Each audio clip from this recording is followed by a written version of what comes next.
Entrevista a la puertorriqueña Solimar Ortiz, integrante del colectivo Las Lolitas en su centenario. La conversa se realizó para la edición 175 de Caribe Nuestro y se divulgó el 13 de noviembre de 2019. A continuación escucharás la entrevista completa. En la cubierta.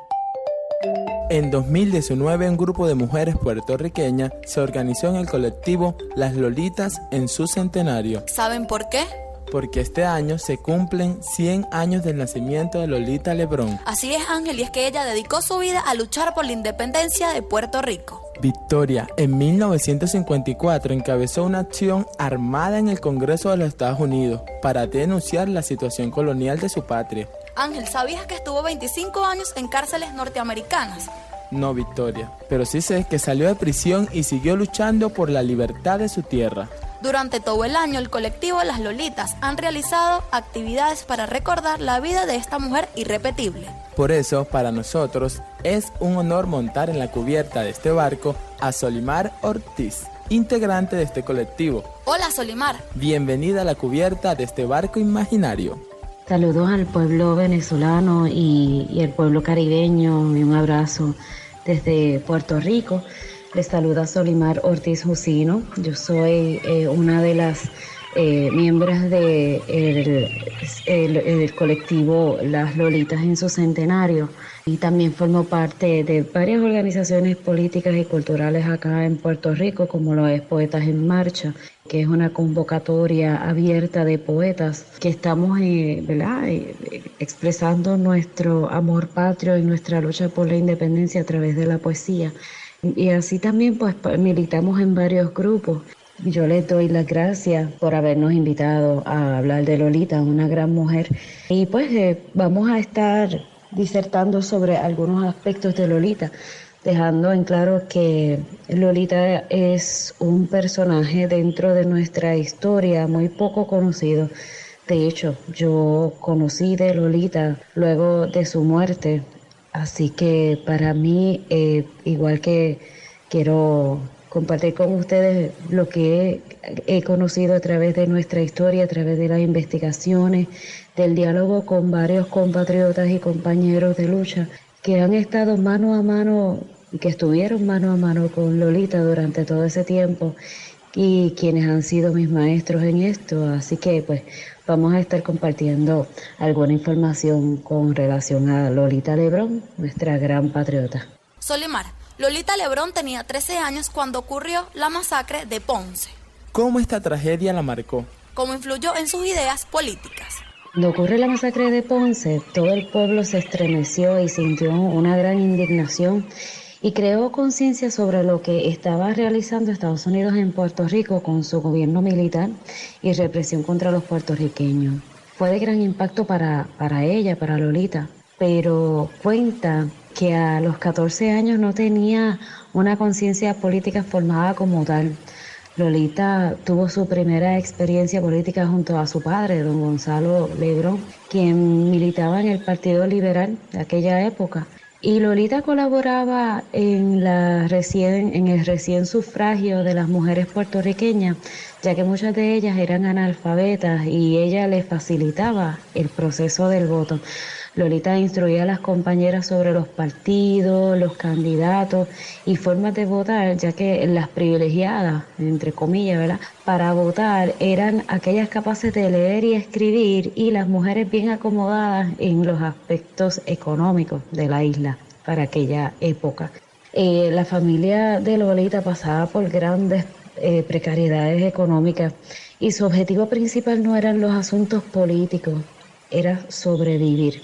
Y esta sigue siendo la realidad de muchas familias puertorriqueñas hoy día. Asimismo, Solimar, ahora, ¿cuán difícil era ser independentista en Puerto Rico en la década del 30?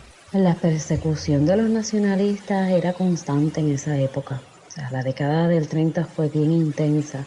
La identidad nacional de Puerto Rico se ha defendido desde antes de la invasión norteamericana en el 1898.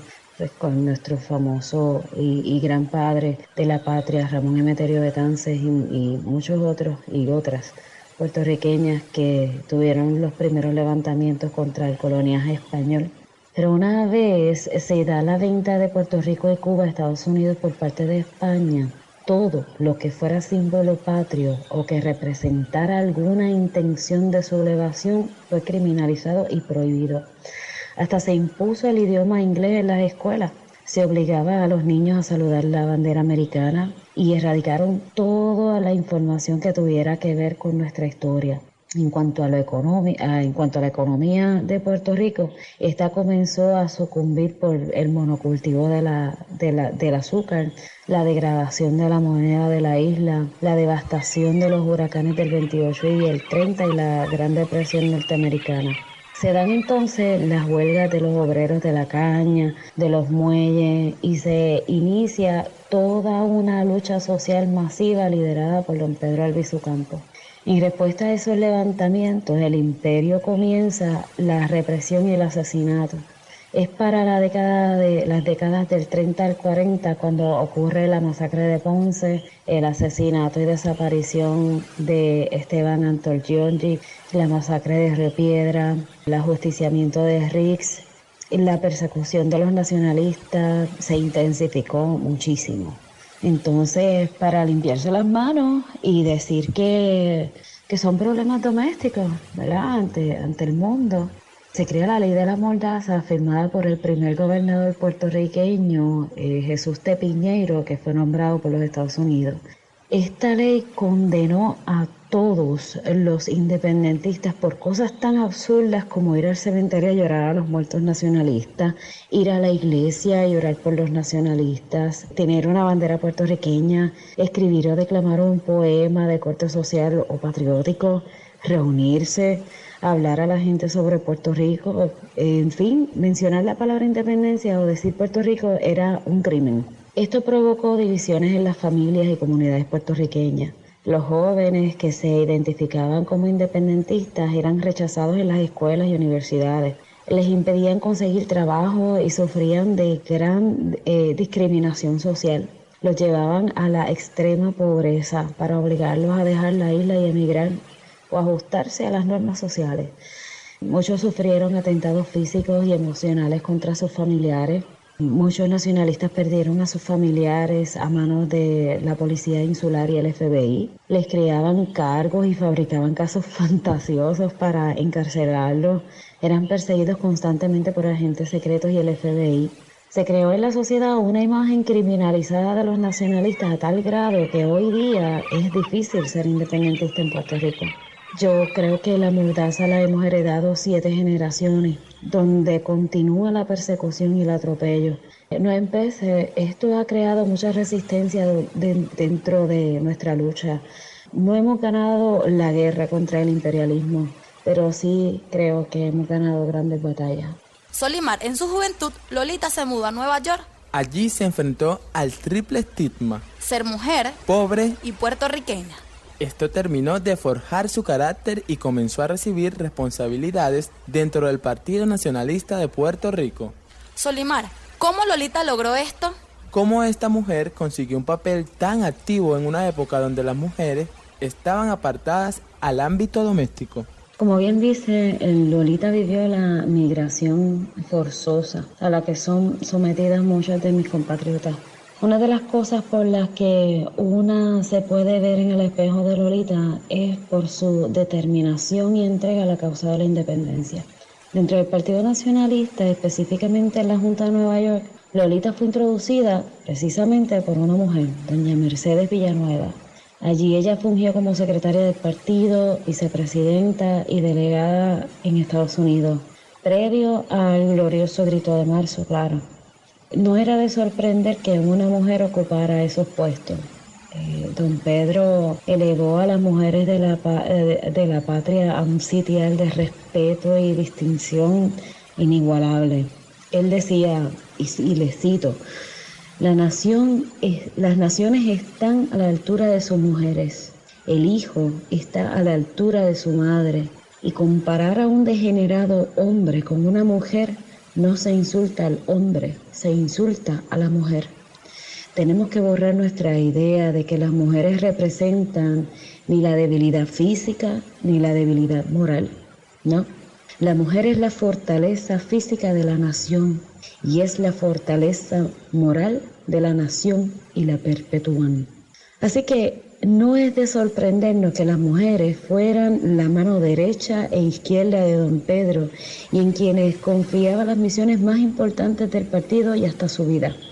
Date cuenta que se infiltraron en el partido y entre los independentistas no fueron mujeres, todos fueron hombres. Así que Lolita llegó a ese punto luego de años de ser evaluada por los compatriotas nacionalistas y ante un voto de confianza a ciegas de don Pedro. Pues no sé si tienen el conocimiento de que don Pedro y Lolita nunca se conocieron personalmente. Las experiencias de vida de Lolita, tanto en Puerto Rico como en la diáspora, forjaron en ella un socialismo y un feminismo, lo que la catapultó como líder dentro de la Junta del Partido Nacionalista en Nueva York. Así que hay muchas situaciones que quizás después en otra ocasión podríamos abundar más de cómo es que se forja esa Lolita en el aspecto político, que sería muy interesante que nuestros oyentes la pudieran conocer. Si nos acaban de sintonizar, les contamos que estamos hablando con la boricua Solimar Ortiz. Con ella hacemos un repaso de la vida de Lolita Lebrón, una luchadora incansable por la independencia de Puerto Rico. Solimar, el 1 de marzo de 1954, Lolita y los 3 caballeros de la patria atacaron el Congreso de los Estados Unidos. Solimar, háblanos de este episodio, qué pasó ese día y cuál era el objetivo de esta acción. Bueno, según hemos aprendido a través de la lectura y la conversación con Rafaelito, el ataque al Congreso fue uno de los atentados que se estaban planificando por parte de los puertorriqueños en los Estados Unidos. Era el poder atacar el monstruo desde sus entrañas. Esto fue iniciado por Julio Pinto Gandía, quien identificó a Rafaelito para ir al Congreso para hacer la exploración de campo. Rafael Cancel Miranda busca a Irving Flores y a Andrés Figueroa. Finalmente se integra a Lolita al equipo. Don Pinto fue el encargado de armar al grupo. Ellos compran sus pasajes de ida a Washington sin boleto de vuelta. Una vez en el Congreso, se ubican en el espacio identificado, los espacios identificados por Rafael, cada uno con su arma, ¿verdad? Y Lolita, ¿verdad? Ella se pone la bandera de Puerto Rico en el hombro izquierdo y simultáneamente grita el famoso Free Puerto Rico Now. Acto seguido, ella dispara al techo. Rafael e Irving disparan hacia donde se encontraban los congresistas, hiriendo a 5 de ellos. Sin embargo, el revólver de Andrés se atascó y no llegó a disparar. Lolita, Rafael y Andrés son arrestados de inmediato. Irving sale del Congreso sin ser visto y más tarde es arrestado en una parada de autobuses.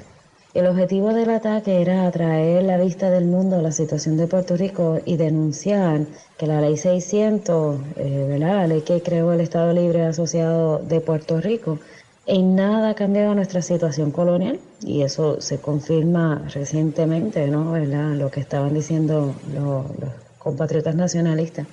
Entonces, según nos cuenta Lolita en diferentes entrevistas, este ataque al Congreso que se denominó el Grito de Marzo, se realizó en marzo porque era el mes de la conmemoración de la masacre de Ponce. Solimar, ¿cómo se da la liberación en 1979 de Lolita Lebrón, Y Rafael Cancel, Irving Flores Andrés Figueroa? y Oscar Collazo? ¿Cuánto tiempo estuvieron prisioneros? Bueno, mira, la liberación de nuestros compatriotas no fue por caridad del presidente Jimmy Carter, como han querido hacer, ¿verdad?, a través de la historia. Yo quiero que sepan que el 21 de abril de 1976 se fundó el Comité Pro Liberación de los Presos Nacionalistas, que hoy día se conoce como el Comité Pro Derechos Humanos de Puerto Rico. Este comité se creó con el objetivo de movilizar la opinión pública puertorriqueña e internacional y hacer las gestiones de liberación de los compatriotas. Así que se llevó una gran campaña durante 3 años por los puertorriqueños encarcelados. Se unieron en solidaridad varios países latinoamericanos. El detonante libertador fue dado por el gobierno cubano de nuestro comandante Fidel Castro, quien intercambió a agentes de la CIA encarcelados en Cuba por los nacionalistas puertorriqueños. Esto representó un triunfo para nosotros los puertorriqueños. Con relación al tiempo de encarcelamiento, pues te diría que Oscar Collazo estuvo 29 años. Fue el que atacó la Casa Blair junto a Griselio Torresola en el 1 de noviembre de 1950. Lolita, Rafael e Irving cumplieron 25 años. Andrés estuvo 24 años y algunos meses. Él fue liberado antes porque estaba diagnosticado con cáncer y ya estaba muriendo y no querían que muriera en la cárcel. Así que luego de su liberación, él murió 11 meses después de ser traído a Puerto Rico nuevamente. Solimar, ¿cómo el tiempo en la cárcel impactó a Lolita? Mira, durante su encarcelamiento, cuenta Rosa Collazo que Lolita sufrió aislamiento, violaciones, radiaciones, la muerte de sus hijos de forma bastante sospechosa, la muerte de su madre. Y Lolita relataba que ella sufrió muchísima soledad, ella se sintió abandonada. Lo que la mantuvo en pie fue su gran espiritualidad, porque ella era devota católica. Se refugió tanto en esto al punto de ser una mística poeta. Ella vivió el éxtasis del nirvana, una cosa asombrosa. Narró que tuvo varios encuentros con Dios. Su prolífica poesía, que se produjo en 3 poemarios, y estoy segura que hay mucha poesía por ahí suelta de ella, nos presenta todo su calvario, pero también su fuerza y su firmeza. Otra de las cosas que la mantuvieron en pie fue su pasión por la moda y la costura. Y fue otro aliciente para ella, pues ella decía que podía dar a las otras mujeres lo que creaba en sus manos. Así que imagínate el tipo de ser humano que ella era.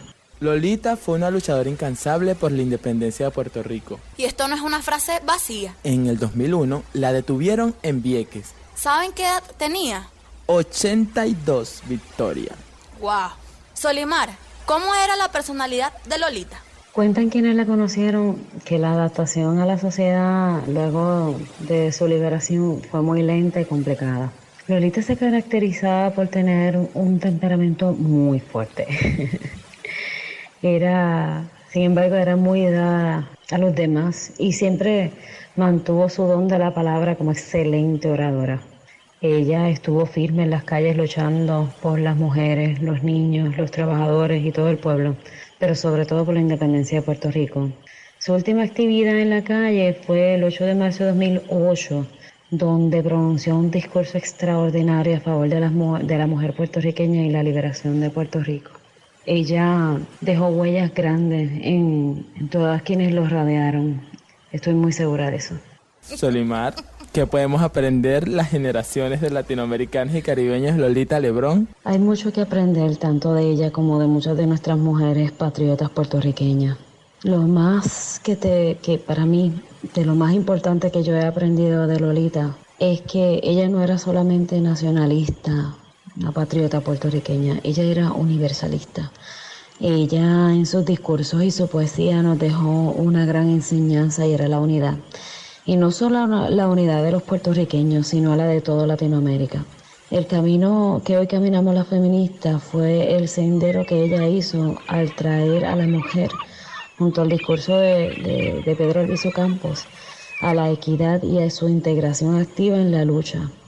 Hoy por hoy, Lolita está presente al lado de muchas otras mujeres que supieron dar su libertad y su vida por la causa más noble que puede existir, el amor a la patria. Ya para terminar, Solimar, si los oyentes quieren saber más de la vida de Lolita Lebrón, ¿qué libros, películas o páginas web les recomiendas? Lamentablemente hay muy poca literatura sobre Lolita. No obstante, en la página de Facebook de las Lolitas en su centenario contamos con información sobre esta ilustre compatriota. Estamos creando una compilación de estudios a través de nuestra jornada y otros proyectos para dar a conocer esta figura tan importante en nuestra historia y la del mundo. Existen varios videos en canales de YouTube de Lolita dando sus discursos.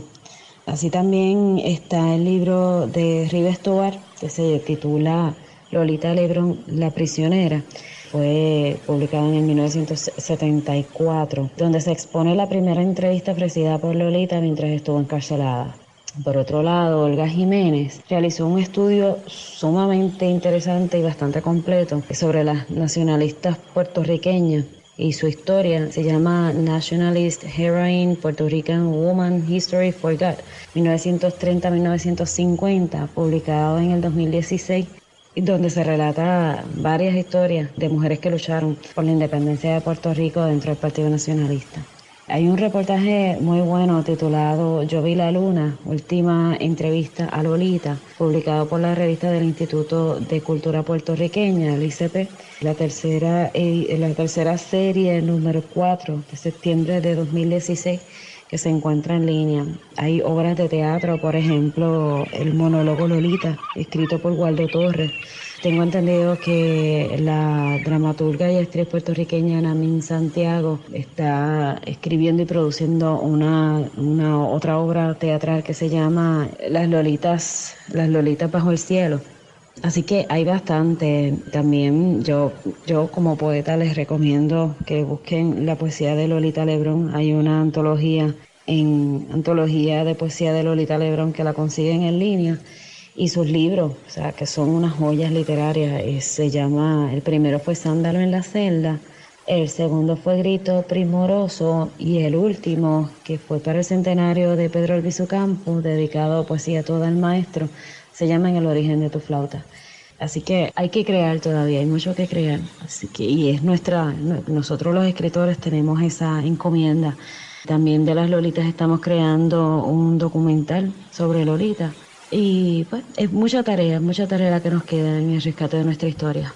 Muchas gracias, Solimar, por estos minutos para Caribe Nuestro. Les doy las infinitas gracias por parte de todas las mujeres puertorriqueñas, por parte de Poetas en Marcha, por parte de las Lolitas en su centenario, por permitirnos este espacio para presentar al mundo esta mujer tan grande que sirvió a nuestra patria cumpliendo la promesa de que la patria es valor y sacrificio. Es una de nuestras grandes maestras, es una mujer que debemos mirar, todas las mujeres. Y pues vamos, yo creo que no todos los personajes de nuestra historia fueron perfectos, pero perfecta es el momento en el que ella estuvo, fue el momento preciso. Y esas son las cosas que nosotros tenemos que estar viendo, evaluando y crecer como nación, crecer como pueblo y buscar como siempre la unidad que tanto Lolita nos enseñó.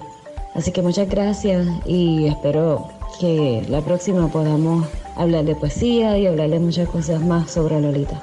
Gracias. Conversábamos con Solimar Ortiz. Con ella hablábamos sobre la vida de Lolita Lebrón, una luchadora independentista puertorriqueña. Solimar forma parte del colectivo Las Lolitas en su centenario. En 2019, este espacio ha desarrollado un cronograma de actividades para celebrar los 100 años del nacimiento de Lolita Lebrón. ¡Cierra la vista! Escuchabas a Solimar Ortiz hablando sobre la vida y legado de Lolita Lebrón. La conversa se realizó para la edición 175 de Caribe Nuestro y se divulgó el 13 de noviembre de 2019.